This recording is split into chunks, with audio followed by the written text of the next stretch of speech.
Jika seorang broker boleh menentukan sokongan terhadap seorang menteri besar, apa yang akan terjadi kepada politik negara ini?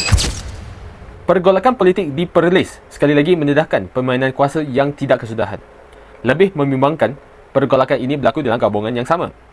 Ia seolah-olah menjadi kunci untuk menjatuhkan seorang menteri besar yang dilantik secara sah tanpa melalui proses demokrasi.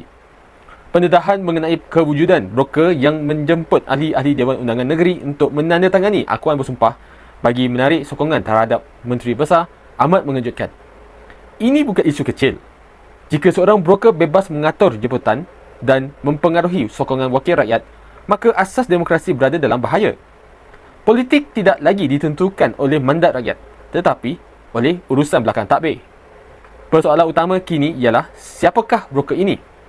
Adakah mereka datang dari dalam parti atau luar struktur politik rasmi?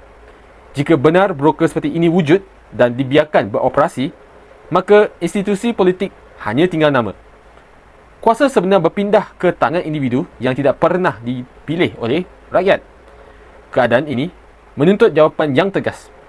Rakyat berhak tahu siapa yang menggerakkan percaturan ini dan atas kepentingan siapa.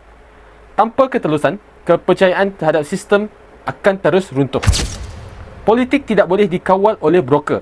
Demokrasi tidak boleh dijual beli. Jika ini dibiarkan, kerosakan akan menjadi kekal.